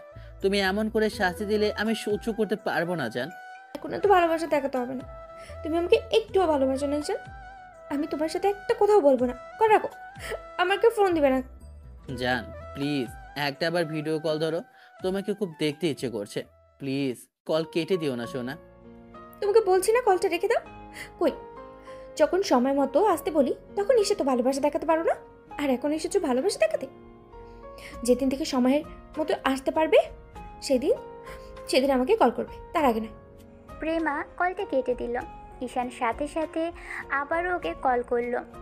মেয়ে কলটা কয়েকবার কেটে দিলে এবার ঈশান অনেকটা ভয় পেয়ে গেল, কারণ মেয়েটা এর আগে যতবার রাগ করেছে একটা বারও কল কাটেনি, কিন্তু আজকে সেটা করছে, তার মানে অনেক বেশি রেগে আছে। ঈশান বারবার প্রেমাকে কল করতে লাগলো। তখন নীলা আবারও কল রিসিভ করে বলল, ভাইয়া, প্রেমা কল রিসিভ করতে চাইছে না, আপনি কি একটু কষ্ট করে আসতে পারবেন? কোথায় আসতে হবে আমাকে বলো আপু, আমি এক্ষুনি আসতেছি। হোস্টেলে তো আসা যাবে না, আর হোস্টেল থেকে বেরোনোটা টাফ হয়ে যাবে এই রাতের বেলা। কি বলবো আপনাকে সেটাই বুঝতে পারছি না। আচ্ছা ঠিক আছে, আমি এখনই আসতেছি। আমি যেমন করেই হোক হোটেলে ঢুকবো, আপনি শুধু ওকে একটু জোর করে বাইরে নিয়ে আসবেন প্লিজ। ঠিক আছে ভাইয়া। ঈশান বাইকটা নিয়ে বেরিয়ে পড়ে। আধা ঘন্টার মধ্যে হোস্টেলের সামনে চলে আসে। দারোয়ানকে কিছু টাকা দিতেই দারোয়ান ঢুকতে দিল। লোকটা ঈশানের আগে থেকেই চেনা ছিল। দারোয়ান খুব ভালো করেই জানে যে ঈশান এরকম কোনো কাজ করবে না যেটার জন্য ওনাকে পস্তাতে হবে। ঈশান এসে হোস্টেলের এক সাইডে দাঁড়িয়ে রইল। তারপর নীলাকে কয়েকবার কল করতেই মেয়েটা বুঝতে পেরে জোর করে প্রেমাকে নিয়ে বাইরে আসলো। মেয়েটা বরাবরের মতো মাথায় ওড়না জড়িয়ে বাইরে আসছে। প্রেমার চোখগুলো ফুলে আছে, রাতের কৃত্রিম সৃষ্টি আলোতেও সেটা স্পষ্ট বোঝা যাচ্ছে। মেয়েটা ঈশানের থেকে কিছুটা দূরে আসতেই ঈশান তাড়াহুড়ো করে গিয়ে ওর সামনে দাঁড়ালো। প্রেমা আর ঈশান মুখোমুখি দাঁড়িয়ে আছে। নীলা ওদের থেকে কিছুটা দূরে গিয়ে বলল, ভাইয়া, আপনি বেশিক্ষণ এখানে থাকবেন না প্লিজ। এত রাতে হোস্টেলে কোনো ছেলেকে দেখলে ঝামেলা হয়ে যাবে। যা বলার আপনি একটু তাড়াতাড়ি বলবেন প্লিজ। ঠিক আছে আপু। কথাগুলো বলে মেয়েটা আশেপাশে তাকাতে লাগলো। ঈশান প্রেমার দিকে ফিরল। মেয়েটার একটা হাত দুই হাতের মুঠো দিয়ে চুমু দিতে নিলেই প্রেমা হাতটা সরিয়ে নিল। ঈশানের থেকে মেয়েটা মুখটা ফিরিয়ে নিতে গেলে ঈশান ওকে পিছন থেকে জড়িয়ে ধরল, ঘাড়ে মুখ গুজে দিল। দূর থেকে নীলা এসব কিছু দেখেই ট্যাপ ট্যাপ করে তাকিয়ে রইল। লজ্জায় প্রেমা আড়ষ্ট হলো, বলতে লাগলো, কি করতেছেন কি? ছাড়েন আমাকে, আমি এখান থেকে চলে যাব। হঠাৎ করে কেউ কেউ একজন এসে পড়লে আমাকে সমস্যায় পড়তে হবে। আপনি একটা ছেলে, আপনার কিছুই হবে না। আগে বলো, রাগ কমেছে তোমার? আমার সাথে কথা বলো না জান প্লিজ। আচ্ছা তুমি বলো, ফোন ধরবে তারপর আমি চলে যাব। আমি আপনার উপরে রাগ করে নিই, ছাড়ুন আপনি। এখানে কেউ দেখে ফেললে আমাদের একসাথে ঝামেলা হয়ে যাবে। বদনামটা আমারই হবে, আপনার নয়। তুমি রাগ করে আছো দেখেই আপনি করে বলছো, তুমি করে বলো। আরে পাগল নাকি আপনি? আমার বান্ধবী দূরে দাঁড়িয়ে আছে, ও দেখছে। ছাড়ুন আমাকে প্লিজ। আচ্ছা তুমি করে বলবে না তো ঠিক আছে। ঈশান কথাগুলো বলেই মেয়েটাকে আরও শক্ত করে জড়িয়ে ধরল। প্রেমা অবস্থা বেগতিক দেখে বলতে আরম্ভ করলো, বলতেছি আগে ছাড়ো, নাহলে কিন্তু বলবো না। ঈশান প্রেমাকে ছেড়ে দিল আর সামনের দিকে মেয়েটাকে ফেরাতেই দেখলো মেয়েটার চোখে পানি। ঈশানের চোখের পানিগুলো মুছে দিল আর আলতো করে কপালে একটা চুমু দিয়ে বলল, কি অবস্থা করেছো নিজের জান? আমি তো বললাম আমার কোনো দোষ নেই। তারও এই ম্যানেজারের আমি চাকরিটাই খেয়ে নেব। আমার জানটা ফোন করেছে, ও আমাকে একটা বারও বলেনি। একদম নিজের দোষ অন্যের ঘাড়ে দেবে না। তুমি জানো আমার কতটা কষ্ট হয়েছিল? আমি তো ভেবেছিলাম তোমার কলে রিসিভ করবো না। নীলা আজকে জোর না করলে আমি এখানে আসতামও না, তোমার সাথে কথাও বলতাম না। ঈশান মেয়েটাকে সামনে থেকে জড়িয়ে ধরল, সাথে সাথে মেয়েটা ওকে জাপটে জড়িয়ে ধরল। আমি জানি তো আমার পাগড়িটা এত বেশি রাগে। এখন বলো, রাগ কমেছে তোমার জানটা? কমেছে। এবার ছাড়ো আর বাসায় যাও, আমি কল রিসিভ করবো। সত্যি তো? আর রাগ করে থাকবে না তো জান? হ্যাঁ সত্যি, এখন তুমি বাসায় যাও। ঈশান প্রেমাকে বুঝিয়ে বাসায় চলে গেল। বাসায় গিয়ে কল করে সারা রাত মেয়েটার সাথে কথা বলল। এমন করে একটা সপ্তাহ কেটে গেল। ঈশানের ব্যস্ততা আবারও বাড়ল। আব্বুর সাথে কথা বলার জন্য ঈশান ব্যস্ত হয়ে পড়েছিল, আর আব্বু 15 দিনের জায়গায় 1 মাসের মাথায় বাসায় ফিরে, যার জন্য ঈশানের খুব রাগ হচ্ছিল। এখনই এত কাজ করতে হবে। অন্যদিকে প্রেমার মাঝে কয়েকবার ঈশানকে জিজ্ঞেস করেছে ঈশান আব্বুকে বলেছে কিনা। ঈশান বলেছে আব্বু বাসায় আসলে বলবে, আর একদিন ওকে আব্বু আম্মুর সাথে দেখা করাবে। কয়েকদিন পরের ঘটনা, সেদিন বিকেলে ঈশানের প্রেমার সাথে দেখা করার কথা ছিল, তাই মেয়েটা আগে থেকে এসেই অপেক্ষা করছিল। কিন্তু ঈশান আসবে বলেও আসতে পারল না। সেদিন শহরের বাইরে থেকে ঈশানের আসতে আসতে রাত হয়ে গেল। ফেরার পথে গাড়িটাও নষ্ট হয়ে গিয়েছিল আর ফোনের চার্জটাও শেষ হয়ে গিয়েছিল। সেজন্য ঈশান আর মেয়েটার সাথে যোগাযোগ করতে পারল না। আজকে মেয়েটার সাথে কথা হবে না ভেবেই ঈশানের মাথাটা খারাপ হয়ে গিয়েছিল। ও এক মুহূর্ত আর দেরি করেনি, বাসায় এসে প্রেমার সাথে দেখা করার জন্য হোস্টেলে চলে গেল। ভাইয়া, প্রেমা প্রচুর পরিমাণে রেগে আছে, আপনার সাথে কথাই বলতে চাইছে না। আজকে মেয়েটা অনেক কান্নাকাটি করেছে, তারপর না খেয়ে ঘুমিয়ে পড়েছে।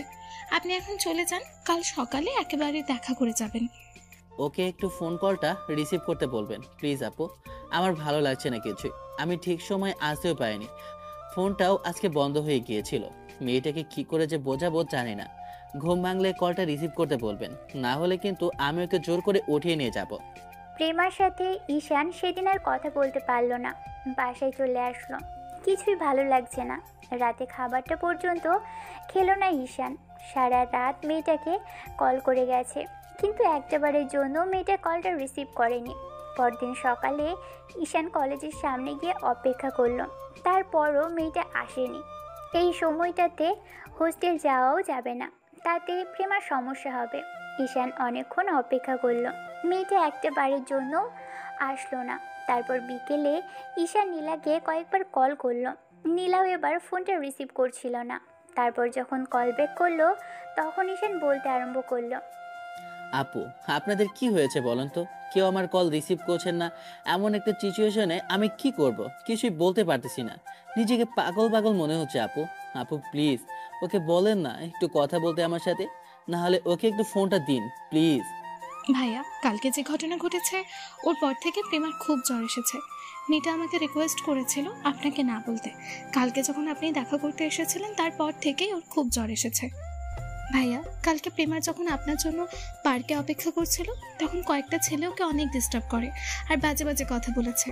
প্রেমা অনেক ভয় পেয়ে গেছিল আর কান্না করতে করতে হোস্টেলে ফিরেছে। তারপর থেকে আপনার উপর রেগেছিল আর হোস্টেলে এসে অনেকক্ষণ যাবৎ শাওয়ার নিয়েছিল। তারপর যখন অনেকক্ষণ পর ঘুম থেকে ওঠে তখন বুঝতে পারি ওর শরীরে প্রচুর জ্বর। এইসব আমাকে আগে জানানি কেন আপু? মেয়েটা কোনো কথা বলো না। আমি বললাম ঠিক আছে, আমি এক্ষুনি আসি। আপু আপনি একটু ওর ব্যাগটা গোছিয়ে একটু রেডি করে দিন না প্লিজ। কিন্তু আপনি এসে কি করবেন ভাইয়া? আমি ওকে বাসায় নিয়ে আসবো, আপনি ওর ব্যাগটা একটু গোছিয়ে দিন আপু। কি বলছেন ভাইয়া? ওকে নিয়ে যাবেন মানে? এসব বাইরে জানাজানি হয়ে গেলে কি হবে ভেবেছেন? চিন্তার কিছু নেই আপু, ও এমনিতেই আমার বাসায় আসবে না, বিয়ে করে আমার বউ হিসেবে আসবে। আপনাকেও একটু কাজে অফিসে আসতে হবে, সাক্ষী হিসেবে একটা সাইন করতে হবে, অবশ্য যদি আপনার কোনো প্রবলেম না থাকে। ঈশানের কথাতে নীলা অবাক হয়ে গেল। মেয়েটার থেকে হ্যাঁ সূচক উত্তর পেয়ে ঈশান কলটা কেটে দিল।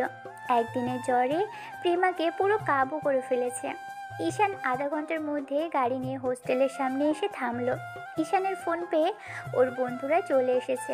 ঈশান হোস্টেলে ঢুকে প্রেমার রুমে এসে দেখলো প্রেমা কম্বল গায়ে চাপিয়ে শুয়ে আছে। নীলা মেয়েটার কপালে জলপট্টি দিচ্ছে। ঈশানকে দেখে নীলা প্রেমাকে কয়েকবার ডাকলো, কিন্তু মেয়েটা উঠল না। তখন ঈশান ওকে পাজাকোলা করে তুলে নিল। মেয়েটা জ্বরের ঘোরে কেমন যেন বিড়বিড় করছে। ঈশানের খারাপ লাগছে এটা ভেবেই ওর জন্য এত সব হলো। কাল ঠিক সময় মেয়েটার সাথে দেখা করলে হয়তো এমনটা হতো না। ঈশান মেয়েটাকে বলল, যান একটু অপেক্ষা করো, দেখবি সব ঠিক হয়ে যাবে। আপু আপনি আমার সাথে আসুন, ওর ব্যাগটা একটু নিয়ে আসবেন প্লিজ। মেয়েটা ঈশানের পিছন পিছন আসলো। তারপর গাড়ির সামনে এসে ঈশান প্রেমাকে নিয়ে ড্রাইভিং সিটে উঠে বসে আর মেয়েটাকে বুকের সাথে জড়িয়ে ধরে রেখেছে। ঈশান প্রেমাকে নিয়ে প্রথমে ডক্টরের কাছে আসলো। ডক্টর একটা প্রেসক্রিপশন লিখে দিল আর একটা ইঞ্জেকশন পুশ করে দিল। কিছুক্ষণ বাদেই প্রেমা খানিকটা হুঁশে ফিরল। তখন ঈশানকে নিজের এতটা কাছে দেখে খুব শক্ত করে জড়িয়ে ধরল। মেয়েটা ফুপিয়ে কেঁদে উঠল। ঈশান ওর মাথায় হাত বুলিয়ে দিয়ে বলল, আর কাঁদতে হবে না পাকলি, আমি এখনই তোমাকে বিয়ে করে বাসায় নিয়ে যাব। আর তোমাকে দূরে থাকতে হবে না, বাইরে থেকে আর কখনো আমার সাথে দেখা করতে হবে না। এখন থেকে সবসময় তুমি আমার কাছেই থাকবে জান। আব্বু আম্মুকে না হয় একবারে তোমাকে বিয়ে করে নিয়ে জানাবো, তুমি একটু পর আমার বউ হবে পাগলি। মেয়েটা কান্না করে ঈশানের শার্ট ভিজিয়ে দিচ্ছে। হসপিটাল থেকে বেরিয়ে ঈশান মেয়েটাকে কোলে নিয়ে তারপর ঠিক একইভাবে কাজী অফিসে চলে আসলো। প্রেমাকে ঈশান কোলে নিয়েই কাজী অফিসে ঢুকলো। মেয়েটাকে এখন একটু সুস্থ মনে হচ্ছে দেখে, আর ঈশান কাজীকে আগে থেকেই বলে রেখেছিল, তাই বেশিক্ষণ অপেক্ষা করতে হলো না। কাজী দুইটা সাইন করে দিতে বলল, তারপর কবুল বলে দুজনে সেই পবিত্র বন্ধনে আবদ্ধ হলো, যার জন্য প্রেমা ভয় পেত। প্রেমার হুঁশ ফেরার পর থেকে ঈশানকে জড়িয়ে রেখেছে। হসপিটাল থেকে আসার পথে ঈশান মেয়েটাকে হাজারটা কথা বলেছে, ও শুধু শুনেছে। বিয়েটা শেষ হতেই ঈশান সবাইকে ধন্যবাদ জানালো। সন্ধ্যা হয়ে এসেছে, তাই সবাই ওর থেকে বিদায় নিয়ে চলে যেতে লাগলো। ঈশান নীলাকে উদ্দেশ্য করে বলল। ঈশান মেহেদিকে ইশারা করতেই মেহেদি ওকে নিয়ে চলে গেল। ঈশান প্রেমাকে নিয়ে বাসায় আসলো। কলিং বেল দিতেই আম্মু দরজাটা খুলে ঈশানকে কাউকে কোলে নিয়ে দাঁড়িয়ে থাকতে দেখলো। আম্মু কিছুক্ষণ ওর দিকে ফ্যাল করে তাকিয়ে রইল, তাই ঈশান বলল, আম্মু, আগে তোমার ছেলের বউকে ঘরে নিয়ে যাও, তারপর না হয় কথা বলবে। আম্মু দরজা থেকে সরে দাঁড়ালো। ঈশান প্রেমাকে নিয়ে এসে রুমে শুয়ে দিল। আম্মু এসে আবারও মেয়েটার মুখের দিকে তাকিয়ে রইল। ঈশান ওয়াশরুমে থেকে পানি এনে মেয়েটার মাথায় জলপট্টি দিতে লাগলো। আম্মু অবাক হয়ে বলল, আব্বু, কে এই মেয়েটা? আম্মু, গত 1.5 মাস যাবৎ আমি ওর কথাই তোমাদের বলতে চাচ্ছিলাম। ও প্রেমা, আমি ওকে ভালোবাসি। আম্মু, মেয়েটা ইয়েতিম, ওর কেউ নেই। আম্মু, ও এজন্যই ভয় পাচ্ছিল আর আমার থেকে দূরে থাকতো যে তোমরা ওকে কখনো মেনে নেবে না। কিন্তু আমি ওকে ভালোবাসি, তাই নিজেকে আটকে রাখতে পারিনি। ও ভেবেছিল এতিম বলে তোমরা ওকে ফিরিয়ে দেবে। আম্মু, আমি আর জীবনে কিছু চাইবো না, আমার শুধু ওকেই চাই। তোমরা প্লিজ আমাদের উপর রাগ করে থেকো না। আজকে বাধ্য হয়ে মেয়েটাকে বাসায় নিয়ে এসেছি। লোকে কি বলবে সেটা নিয়ে তোমাদের টেনশন করতে হবে না। আমরা একটু আগে বিয়ে করে নিয়েছি। আমাকে মাফ করে দিও আম্মু, তোমাদের না জানিয়ে বিয়েটা করতে হলো। আম্মু, আমি জানি ছেলের বিয়ে নিয়ে আব্বু আম্মুর অনেক স্বপ্ন থাকে, কিন্তু আমি কি করব বুঝতে পারছিলাম না। আর এই অবস্থাতে মেয়েটাকে নিয়ে বাসায় আসলে নানানজন নানান কথা বলতো, তাই আজকে এরকম একটা কাজ করতে বাধ্য হলাম। আম্মু কোনো কথা বলল না। ঈশানকে সরিয়ে দিয়ে নিজেই মেয়েটার মাথায় জলপট্টি দিতে লাগলো। প্রেমা ঘুমোচ্ছে। তারপর যখন ঘুম ভাঙলো তখন বুঝতে পারলো ও ঈশানের বুকে শুয়ে আছে। মেয়েটা বুক থেকে মুখ তুলতেই ঈশান ওকে আবারও শক্ত করে জড়িয়ে ধরে ফেলল। ওঠো না জান, শুয়ে থাকো। তুমি ওকে কোথায় নিয়ে এসেছো ঈশান? তোমার শ্বশুর বাড়িতে। মানে? এখন আবার পোল্টে খেও না, বলো না যে আমাদের বিয়ে হয়নি। একটু আগে নিজের হাতে সাইন করেছো পেপারসগুলোতে। টি টেবিলে এখনো পেপারগুলো আছে, চাইলে দেখে নিতে পারো। ঘুমের করে তোমার ভুলে যাওয়ার অভ্যাস আছে, সেটা আমি খুব ভালো করেই জানি। আমার আমার কিছু দেখতে হবে, সবটা মনে আছে, এখন ছাড়ো তো। আজব, স্বামীর বুকে থাকতে এত লজ্জা কিসের? এতদিন না হয় বিয়ে হয়নি তাই লজ্জা পেতে, এখন লজ্জা পাওয়ার কি আছে? ঈশান আর কথা বলতে পারল না। এরই মধ্যে দরজায় নখ পড়তেই ঈশান তাড়াহুড়ো করে মেয়েটাকে ছেড়ে দিয়ে উঠে গেল। দরজা খুলে দিতেই আব্বু আম্মু দুজনেই রুমে ঢুকলো। প্রেমা তাড়াহুড়ো করে উঠে বসে মাথায় ওড়না জড়ালো। তখন আম্মু বলতে লাগলো, ঠিক আছে মামনি, উঠতে হবে না, তুমি শুয়ে থাকো। তোমার শরীর খারাপ, তোমাদের আব্বু আসছে তোমাকে দেখার জন্য। ছেলের বউ কেমন হলো সেটাই দেখতে আসছে।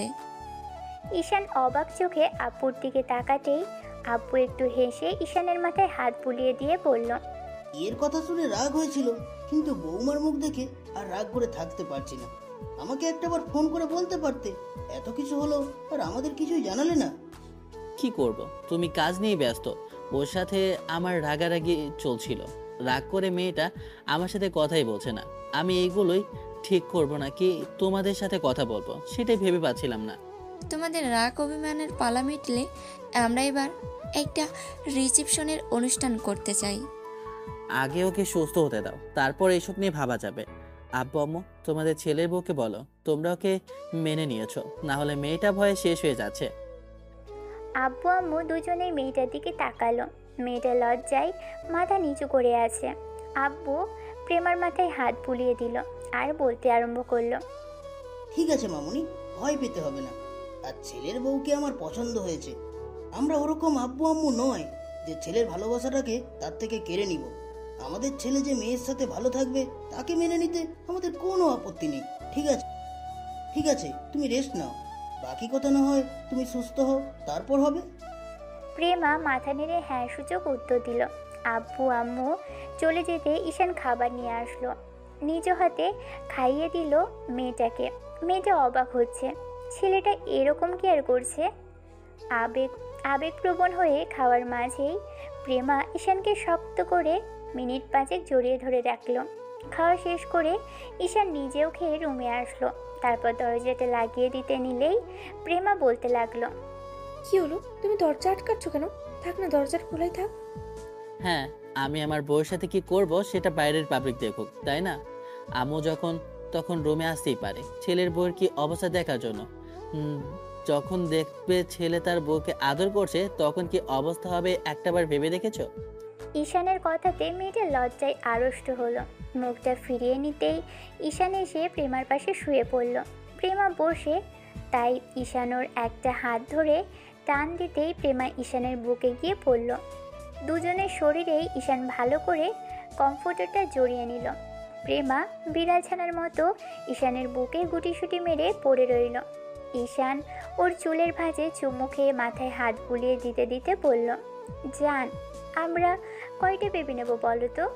ঈশানের এরকম কথা শুনে প্রেমা ট্যাপ ট্যাপ করে ওর দিকে তাকালো। ঈশান প্রেমাকে আরেকটু উপরের দিকে উঠিয়ে নিজের মুখের কাছে আনলো। সাথে সাথেই প্রেমার চোখ বন্ধ করে নিল। মেয়েটা লজ্জায় মুখটা ফিরিয়ে নিতে গেলে তখন ঈশান ওর কানের লতিতে আলতো করে কামড় বসিয়ে দিয়ে পড়ল, এখন এত লজ্জা পেলে চলবে না জান। বিয়ের আগে কিন্তু একটা চুমুও খাওনি, শুধু কয়েকবার জড়িয়ে ধরেছি। এখন যদি এমন করে দূরে সরে যেতে চাও তাহলে কিন্তু জোর করে আমাকে। চুপ করো, অসভ্য ছেলে। কি সব বলে? লজ্জা শরম বলতে কিচ্ছু নেই না? তোমাকে জোর করতে হবে কেন? আমি কি বারণ করেছি? তাহলে মুখ ফিরিয়ে নিচ্ছ কেন সোনা পাখি? তোমার লজ্জা না থাকলেও আমার লজ্জা আছে।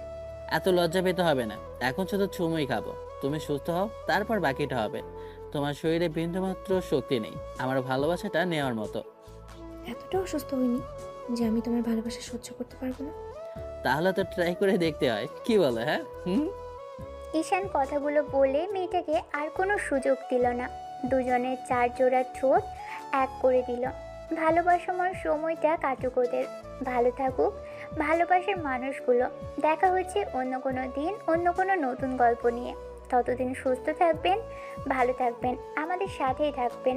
ধন্যবাদ। আল্লাহ হাফেজ।